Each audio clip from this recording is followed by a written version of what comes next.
Welcome to EGF academy. मैं हूं doctor Geetanjali. आज का टॉपिक है El Nino, ENSO, La Nina, El Nino Modoki and IOD. ये इंपॉर्टेंट फिनोमिना है। व्हाट इज एल निनो?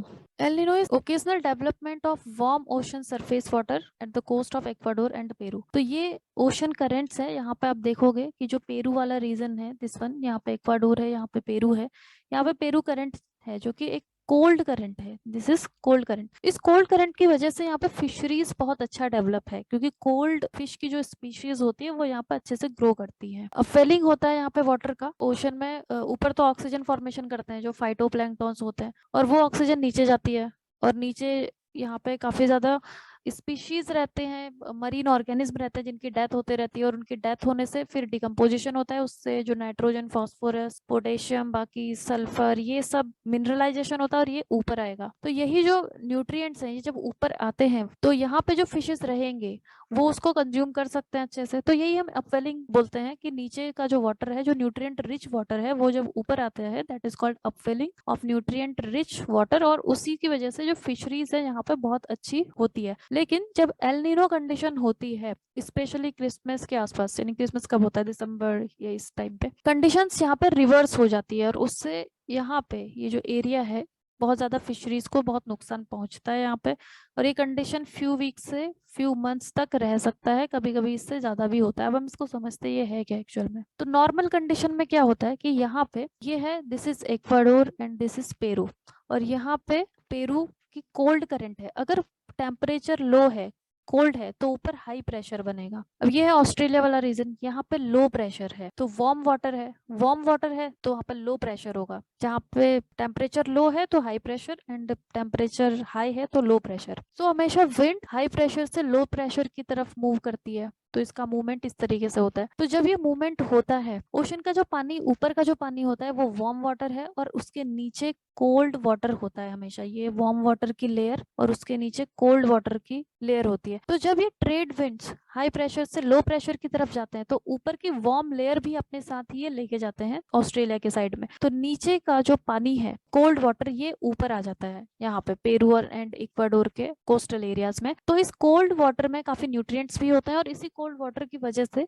जो फिशेस हैं यहाँ पे बहुत अच्छे से ग्रो करती हैं। तो यहाँ पे तो कोल्ड वाटर आ जाता है ऊपर, और जो दूसरी साइड जहाँ पे विंड्स जा रही है अपने साथ बहुत सारा मॉइस्चर लेके जा रही है ऑस्ट्रेलिया वाले रीजन में, तो यहाँ पे हैवी प्रिसिपिटेशन होगा, यहाँ पे रेनफॉल होता है बहुत ज्यादा। लेकिन यहाँ पे ड्राई कंडीशन रहती है, but because of this cold water fisheries is good. अब एल नीनो कंडीशन जो होती है उसमें प्रेशर सिस्टम रिवर्स हो जाता है। तो पहले यहाँ पे क्या था, लो प्रेशर, अब यहाँ पे हो जाएगा हाई प्रेशर, और यहाँ पे जो हाई प्रेशर था यहाँ पे हो जाएगा लो प्रेशर। तो विंड किस डायरेक्शन में मूव करेंगी, हाई प्रेशर से लो प्रेशर की साइड में वो मूव करेंगे। पहले जा रहे थे साउथ अमेरिका से ऑस्ट्रेलिया की साइड में, और अब ऑस्ट्रेलिया से जाएंगे साउथ अमेरिका के साइड में। तो इससे होगा क्या, अब यहाँ पे जो वार्म सरफेस वाटर था वो रिमूव नहीं होगा। जब ये वार्म सरफेस वाटर पहली कंडीशन में रिमूव हो रहा था, तो नीचे का जो ठंडा पानी था, जो कूल वाटर था, वो ऊपर आ रहा था, वो फिशरीज के लिए इट वॉज गुड। बट अब ये ट्रेड विंड अपने साथ ओशन के वाटर को भी लेके आते हैं, तो यहाँ पे वार्म वाटर पहुंच रहा है। इससे जो फिशरीज है, यहाँ पे जो फिश स्पीशीज है, उनकी काफी ज्यादा डेथ होने लगती है। एंड पहले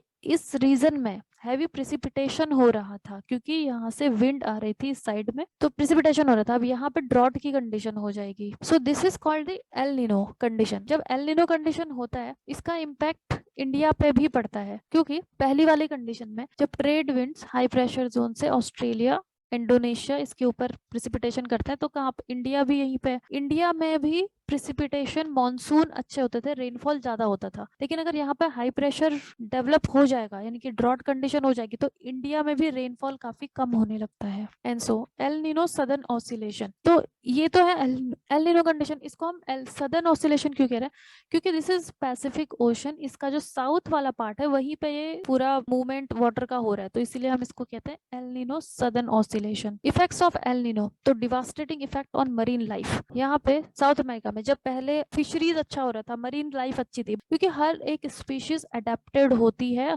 स्पेसिफिक टेम्परेचर, स्पेसिफिक पीएच के लिए।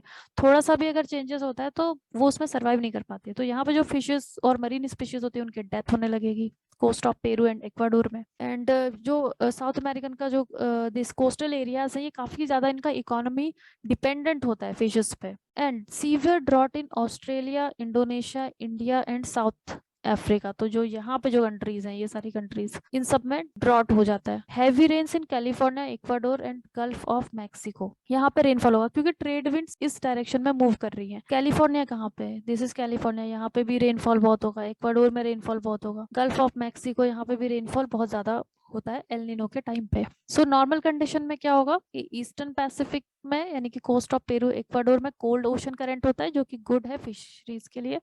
एंड वेस्टर्न पैसिफिक यानी कि इंडोनेशिया और ऑस्ट्रेलिया में वार्म ओशन करंट होता है जिससे कि प्लेंटी ऑफ रेनफॉल बहुत अच्छा होता है। बट एल नीनो की कंडीशन में रिवर्स हो जाएगा। ईस्टर्न पैसिफिक यानी कि coast of Peru and Ecuador में वार्म ओशन वाटर है तो फिशेस वगैरह की डेथ होने लगती है।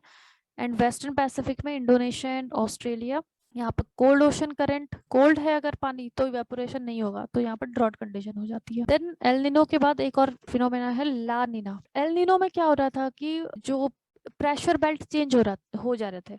यहाँ पे जनरली क्या होता है, जनरली यहाँ पे कोल्ड वाटर है तो हाई प्रेशर है, और यहाँ पे वार्म वाटर है तो लो प्रेशर है। लानिना की कंडीशन में जो कोल्ड वाटर है इसका टेम्परेचर और भी कम हो जाता है, 3 to 5 डिग्री सेल्सियस कम हो जाएगा। यानी कि अगर 30 डिग्री सेल्सियस टेम्परेचर है पानी का तो वो 25 डिग्री सेल्सियस हो जाएगा। तो ये एक अच्छी कंडीशन है क्योंकि इसमें रहता नॉर्मल ही है, बट ज्यादा एक्सेस में जो ट्रेड विंड्स है यहाँ से इस तरफ जाने लगेगी क्योंकि दोनों का प्रेशर डिफरेंस बढ़ जाएगा इस केस में। सो बहुत strong trade winds high pressure zone से लो प्रेशर में जाएंगे तो इसमें अपवेलिंग अच्छी होगी, ठंडा पानी और ज्यादा सरफेस पे आएगा, फिशरीज अच्छा होगा। और ये वाला जो रीजन है यहाँ पे रेनफॉल अच्छा होगा। तो ला नीना की कंडीशन में इंडिया पे अच्छा इम्पैक्ट पड़ता है क्योंकि अगर यहाँ पे लो प्रेशर है ऑस्ट्रेलिया इंडोनेशिया के ऊपर, यहाँ पे लो प्रेशर है तो इंडिया में भी रेनफॉल अच्छा होता है। तो La Nina is good. La Nina persist करता है मोर देन 5 मंथ्स। तो एल नीनो था फ्यू मंथ्स ओनली, कुछ वीक्स से लेके 1-2 महीने तक, बट ला नीना काफी ज्यादा लंबे टाइम तक परसिस्ट करता है। देन इंडियन ओशन डाइपोल, जितना भी एल नीनो का जब इम्पैक्ट होता है यानी कि यहाँ पे जब हाई प्रेशर बन रहा है तो इंडिया में मॉनसून रेनफॉल बहुत कम हो जाता है क्योंकि ट्रेड विंड्स अभी इस डायरेक्शन में जा रही है तो यहाँ पे मॉनसून रेनफॉल कम होता है। लेकिन कुछ एल नीनो टाइम पे ये देखा गया कि एल नीनो तो चल रहा था उसके बावजूद भी इंडिया में अच्छा खासा रेनफॉल हुआ। जैसे कि फॉर एग्जांपल 1997 में strong ENSO L Nino Southern oscillation था लेकिन ड्रॉट कंडीशन नहीं हुई इंडिया में। तो ये होता है इंडियन ओशन डाइपोल के इम्पैक्ट की वजह से।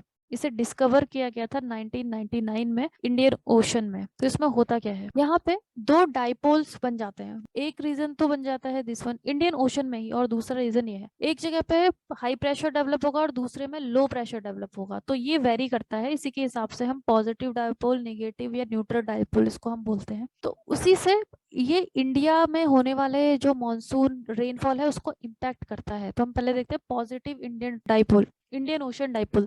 तो इंडियन ओशन है यानी कि इंडियन ओशन में ही ये होगा। अब यहाँ पे इस केस में जब पॉजिटिव चल रहा है आईओडी तब वार्मर देन नॉर्मल टेम्परेचर, यानी कि ये वाला जो इंडियन ओशन का वेस्टर्न पार्ट है यहाँ पे वार्म है वाटर तो क्या बनेगा, लो प्रेशर कंडीशन। और इसका जो ईस्टर्न पार्ट है यहाँ पे कूलर देन नॉर्मल हो जाता है पानी, इट मीन्स यहाँ पे हाई प्रेशर बनेगा। तो लो प्रेशर मीन्स यहाँ पे ज्यादा वार्म वाटर है, वार्म वाटर अगर ज्यादा है तो वो इवेपोरेट होगा और इवेपोरेट होकर कंडेंस होके रेनफॉल इसमें ज्यादा होगा। तो अगर इस रीजन में रेनफॉल ज्यादा हो रहा है तो ये इंडिया के जो मॉनसून है उसको भी इम्पैक्ट करता है और इंडिया में भी ज्यादा रेनफॉल होता है। तो इसे हम कहते हैं पॉजिटिव इंडियन ओशन डाइपोल क्योंकि इससे रेनफॉल इंडिया में अच्छा हो रहा है। एंड जो इंडोनेशिया और ऑस्ट्रेलिया वाला जो रीजन है यहाँ पे कूल हो जाता है वाटर। तो अगर वाटर कूल है तो उसमें इवेपोरेशन नहीं होता है और इवेपोरेशन नहीं होगा तो वहां पे रेनफॉल भी नहीं होगा, तो यहाँ पे ड्रॉट कंडीशन हो जाती है। Then negative Indian Ocean dipole, negative में कंडीशन रिवर्स हो जाएंगी। तो पहले ये वार्म पानी था, अब ये पानी हो चुका है इसका कूल, कूल पानी हो गया तो हाई प्रेशर जोन बन जाएगा, यहाँ पे इवेपोरेशन नहीं होगा। और जो इंडोनेशिया वाला ऑस्ट्रेलिया वाला जो रीजन था ये वार्मर देन नॉर्मल, यहाँ पे पानी ज्यादा गर्म हो चुका है तो लो प्रेशर। अब पानी अगर गर्म है तो वो इवेपोरेट होगा। अब रेनफॉल इस रीजन में हो रहा है, रेनफॉल हो रहा है इंडोनेशिया ऑस्ट्रेलिया के रीजन में, और यहाँ पे high, this is low pressure zone and this is high pressure zone. तो विंड्स हाई प्रेशर से लो प्रेशर में जा रहे हैं, अपने साथ में वो ओशन का पानी भी लेके जा रहे हैं और इवेपोरेशन यहाँ पे हो रहा है। तो इट मीन्स यहाँ पे ड्रॉट कंडीशन हो जाएगी इंडिया में। न्यूट्रल फेज, न्यूट्रल फेज में कोई इन्फ्लुएंस ऐसा सच होता नहीं है, यहाँ पे रेनफॉल कहीं पे भी हो सकती है। पॉजिटिव आईओडी अगर है, पॉजिटिव इंडियन ओशन डाइपोल है, तो ये एल नीनो के इम्पैक्ट को खत्म कर देता है। कैसे? जब एल नीनो हो रहा है यहाँ पे हाई प्रेशर जनरेट हो रहा है, यानी कि यहाँ पे हाई प्रेशर है एंड विंड्स का डायरेक्शन इस साइड है, यहाँ पे जा रहा है विंड। नाउ अगर पॉजिटिव इंडियन ओशन डाइपोल है तो ये जो इंडियन ओशन का पानी है वेस्टर्न रीजन में ये वार्म है, तो अगर यहाँ से विंड इस डायरेक्शन में जा भी रही है, यहाँ पे हाई प्रेशर जनरेट हो रहा है और यहाँ पे तो लो प्रेशर ही जनरेट हो रहा है, तो विंड इस डायरेक्शन में भी आएंगी और ये अपने साथ में बहुत सारा मॉइस्चर लेके आ जाता है और यहाँ पे भी इवेपोरेशन हो रहा है, तो यहाँ पे रेनफॉल अच्छा होगा, यानी कि इंडिया में अच्छा रेनफॉल होता है एल नीनो कंडीशन होने के बावजूद भी। देन एल नीनो मोडोकी, ये सबसे पहले न्यूज में आया था 2010 में। इसमें क्या होगा कि लो प्रेशर बन जाता है, ये है पैसिफिक ओशन, इसके सेंटर में यहाँ पे बन जाता है लो प्रेशर और बाकी दोनों side high pressure and high pressure, तो दोनों साइड से विंड लो प्रेशर की तरफ जाएंगे, तो यहाँ भी ड्रॉट कंडीशन हो जाती है और इस साइड भी ड्रॉट कंडीशन हो जाती है। इसे हम बोलते हैं एल नीनो मोडोकी। तो कहीं भी रेनफॉल नहीं हो रहा, रेनफॉल कहाँ पे होगा? रेनफॉल होगा सेंट्रल पैसिफिक ओशन में, ना ही सदर्न अमेरिका, ना ही ऑस्ट्रेलिया वाले रीजन में। El Nino Modoki modulates Indian summer ocean, जो इंडिया के जो मानसून है उसको भी वो इम्पैक्ट करता है, बिकॉज रेनफॉल कम हो जाएगा कि ये पानी, ये विंड्स इस तरफ जा रहे हैं अपने साथ वाटर लेके, ये इंडिया की साइड नहीं आ रहे हैं। देन ला नीना मोडोकी, इसमें क्या होगा? देखो एल नीनो मोडोकी में यहाँ पे लो प्रेशर बन रहा था, लेकिन अब सेंटर में हाई प्रेशर बन रहा है, ऑस्ट्रेलिया के ऊपर low pressure and south America का जो पार्ट है यहाँ पे भी लो प्रेशर बन रहा है ला नीना मोडोकी के कंडीशन में। अब क्या होगा? लो प्रेशर से हाई प्रेशर से लो प्रेशर की तरफ जाएगा विंड, तो इस रीजन में भी बारिश होगी और यहाँ पे भी रेनफॉल होगा। तो इस कंडीशन में इंडिया पे अच्छा इम्पैक्ट पड़ता है क्योंकि रेनफॉल होता है इंडिया के ऊपर भी, तो इसे हम कहते हैं ला नीना मोडोकी। तो अभी हम देख लेते हैं चारों कंडीशन। इसमें एल नीनो कंडीशन में हाई प्रेशर बन रहा है ऑस्ट्रेलिया के ऊपर और लो प्रेशर बन रहा है साउथ अमेरिका में, तो विंड की डायरेक्शन होगी हाई प्रेशर से लो प्रेशर। ला नीना कंडीशन में यहाँ पे जो कूल वाटर था इसका टेम्परेचर और भी ज्यादा गिर जाता है, तो यहाँ पे अगर टेम्परेचर कम है तो टेम्परेचर इज लेस, यानी कि it will be high pressure. अगर लो टेम्परेचर है तो हाई प्रेशर बनेगा और यहाँ पे बन जाएगा आपका लो प्रेशर, तो विंड का डायरेक्शन होगा हाई प्रेशर से लो प्रेशर की तरफ, यानी कि यहाँ पे रेनफॉल होगी। इस कंडीशन में यहाँ पे रेनफॉल हो रहा था तो ये ड्रॉट हो जाएगा। यहाँ पे जहाँ भी हाई प्रेशर जहाँ पे होगा वहां पे ड्रॉट कंडीशन होगी, लो प्रेशर जहाँ पे होगा वहां पे रेनफॉल अच्छा होगा। अब एल नीनो मोडो की जो कंडीशन है उसमें क्या होगा? लो प्रेशर बन रहा है सेंटर में, यहाँ भी हाई प्रेशर है, यहाँ भी हाई प्रेशर है, तो दोनों साइड से विंड इसी डायरेक्शन में आ रही है, तो जहाँ पे लो प्रेशर होगा वहां पे रेनफॉल होता है और जहाँ पे हाई प्रेशर है दोनों जगह, ऑस्ट्रेलिया वाला जो पूरा रीजन है और जो साउथ अमेरिका है, दोनों जगह ही ड्रॉट की कंडीशन हो जाती है। इसे हम कहते हैं एल नीनो मोडोकी। देन ला नीना मोडोकी, ला नीना मोडोकी की कंडीशन में आप देखोगे सेंटर में हाई प्रेशर है, यहाँ पे लो प्रेशर, यहाँ भी लो प्रेशर, तो विंड का डायरेक्शन क्या होगा? हाई प्रेशर से लो प्रेशर, दोनों साइड में विंड जा रही है, तो यहाँ भी रेनफॉल हो रहा है और ऑस्ट्रेलिया में भी रेनफॉल होता है, तो दोनों जगह यहाँ पे रेनफॉल की कंडीशन होती है ला नीना मोडोकी में। ज्योग्राफी सीरीज को फॉलो करने के लिए आप हमारे चैनल को सब्सक्राइब कर लें। अपनी बेटर प्रिपरेशन के लिए आप हमारे अफोर्डेबल कोर्सेज भी ज्वाइन कर सकते हैं। हमें कॉन्टैक्ट करने के लिए आप दिए गए नंबर्स पर कॉल करें और contact through our website link is given in the description box.